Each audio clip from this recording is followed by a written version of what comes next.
Welcome everyone. This is EP's report number 4. Today we're going to go deep dive into the AIA National Associates Committee Future of Professional Development report. This is something I mentioned on the previous episode, as well as going into an email from NCAR. We're going to run through it fairly quickly. Today I'm trying a new process, so hopefully it goes nice and smooth, and I can get this out to you as soon as possible. Let's just jump right into it. As I said, this is the AIA National Associates Committee, or NAC, Forecast Knowledge Work Group. It's a professional development for emerging professionals survey. These are the people that were involved. Some of you may have known some of them. I, for one, haven't met any of them, but I'm sure we'll get the chance to at some point in the future. The first slide, this second slide here, it's the demographics of volunteer leaders surveyed. I believe I took the survey myself, and I definitely encourage every one of you to take it when these come around, because this is how decisions get made. And so if this data is skewed, the goals that are set from this are not gonna reflect reality, and therefore it looks like we're not going anywhere, or at least what gets accomplished is not what really should get accomplished. So definitely go ahead and respond to all the surveys that come out for this type of thing. Here it's, the AIA membership category. Almost half of the people are associates. Definitely half are young architects, so there's people that are licensed under 10 years. And 4.6% are architect members, so more than 10 years. So what happens after the 10 years? So apparently what I gather from this is there's a retention issue. But anyways, we'll go on to the next slide here without getting too bogged down on each one of the slides. And on that note, you're more than welcome to dig deeper in this page, but as highlighted here, that for the most part, licensure / passing the AREs is the top list of the emerging professionals and students. And after licensure, maintaining license and networking is a desired programming target for your architects. So this information can help you fine-tune your events and programming, and how you can pitch / promote them to make sure that you have good attendance. Next slide. Communication appears to be a large gap of skill here. This might be a generational thing, in my opinion.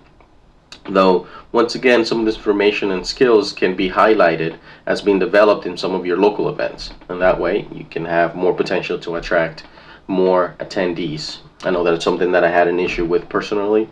It's that I had low attendance for the events that I wanted to promote and or have. And, well, let me not get into that. Anyways, skills and knowledge, what skills and knowledge are you trying to close the gap that can increase participation? So that's a good question that you can have yourself and try to target that. For this slide, I wasn't entirely sure what this slide is about, but my interpretation is that this is what participants opined of where these skills need to be developed. You're welcome to agree and or disagree. But the skills being, this skill should be developed either here or here. Firms 85%, 50% through education. That's just an opinion. This slide, it's pretty straightforward. I think it's safe and accurate to say that all of us have experienced some of all of this, if not all of them. In an attempt to make lemonade from melons, we asked emerging professionals to consider the positive outcomes that they did. This slide, which is slide number 7 here, I think the big takeaway from this slide of what changes should continue in post-pandemic is that some of this stuff, I remember a few years ago where, working remotely was pitched as the big idea of one firm. I believe this may have been 2017, 2018. And it wasn't received very well. It was a lot of pushback in the presentation. However, through 2020, that was essentially the norm. Something that this company had been doing for a couple of years became the norm. And so they were pretty set up for that. And I think things were moving that way anyways, but the pandemic just sort of, you know, put it in hyperdrive. Now, as with any technology, it is double-edged. So there are positives and negatives, and we should acknowledge some of the negative things is that work can then start to creep into your personal time while you're at home, and the challenge is to balance the work life versus personal life, and acknowledging that that could be an issue can allow you to then plan for it. And there might be some of the issues that I'm not aware of, and communicating those, it's important so that we share these challenges to people who may not be aware that they're going to have some of those challenges, and so we can address them and guide us through some of that. What did we learn from this? Let's keep the momentum alive. Yes, momentum should be kept alive. AIA National and even AIA Florida have ramped up the online courses to maintain CEUs and HSWs. For those of us that will soon be getting a license, it's a great resource for us to maintain our continuing education and not to have to rush on convention to get all of our 2 years hours in a weekend. I think that is personally, I think that is a negative perception of looking at convention as just something to go to meet all your hours on a weekend.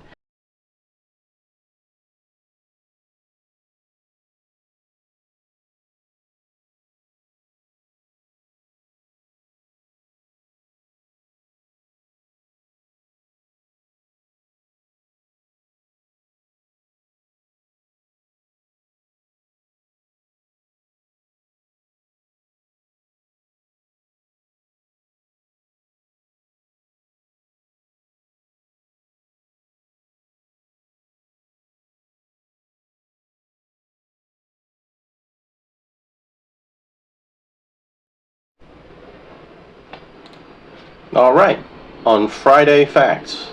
This is on February 19th. I'm going to quickly run through this as soon as we can.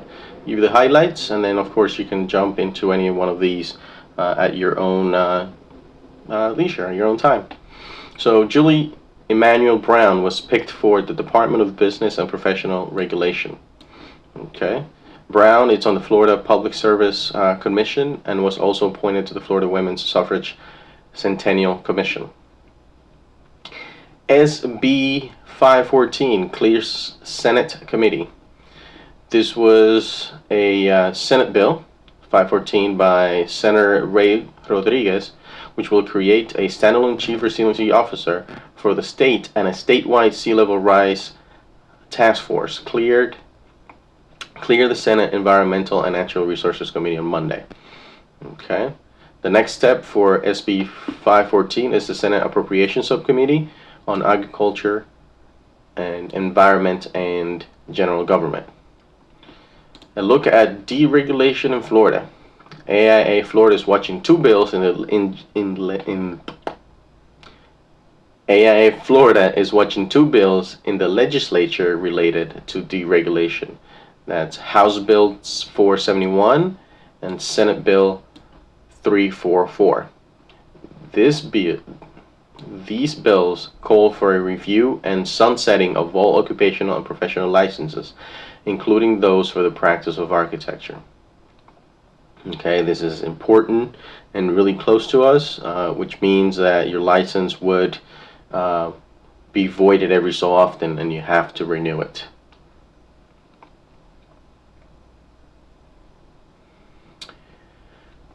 TrueNow files bill in university construction.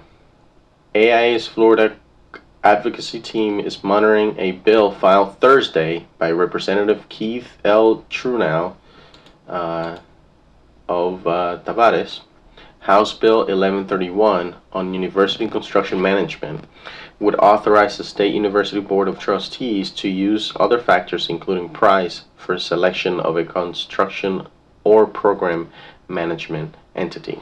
Once again, I'm not too familiar into what this is or what it entails, but if you're interested, if there's something that your firm kind of works on, I recommend you getting familiar with it. Design professional fee guidelines updated. The Department of Management Services recently updated its online fee guidelines and calculator. The competitive negotiation of architecture and engineering fees are some of the most important proactive dollars spent on a project.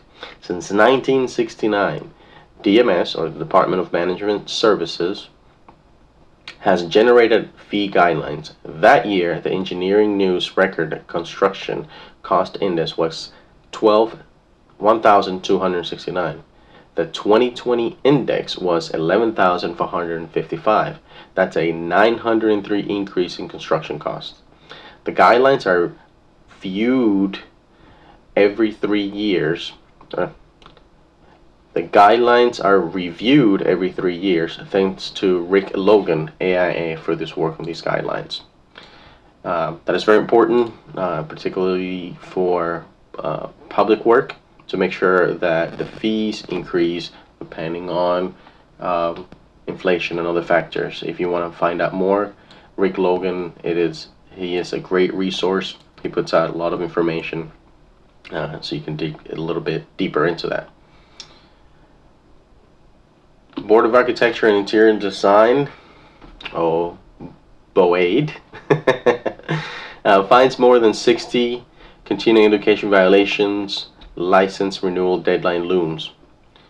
At its most recent probable cause panel meeting last month, the Board of Architecture and Interior Design ruled on more than 60 licensees that did not meet the continuing education requirement of 24 hours during the 2017 and 2018 licensure.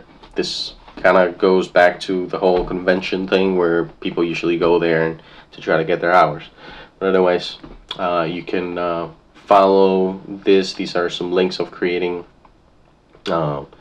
your online account, linking to an existing license and services within the Department of, let's break it down.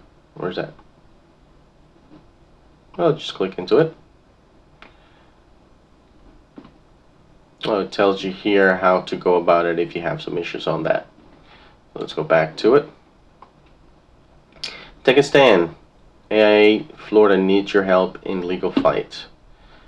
A case pending in the 5th District Court of Appeals, Spring Isle Community Association Incorporated, which is the appellant, versus Hermie Enterprise Incorporated, the appellees, could extend the time of discovery of design and construction defects indefinitely. Hopefully I'm not misinterpreting this, but it's essentially that we could be sued at any point for anything we designed in our entire lifetime. Right now, I believe, the 10-year starts on the latest date on these actions is completed. So, presently, case law and statute stipulate that there are 3 triggers for the beginning of the 10-year rule on construction defects. They are issuance of a certificate of occupancy, the date of completion of contract, and the date of actual possession by the owner. The 10 years starts on the latest date. The 10 years start on the latest one of these action is completed. So currently you have Currently, we have 10 years to find any design defects and construction defects. These people want to extend it indefinitely, forever. That, this is right. This could be disastrous for architects who operate under similar continuing service agreements. So you can be on the hook for any defects on construction at any point. That does not seem very fair. 2021 Design and Honor Awards open. I went over this on the last report, so no need to get into it.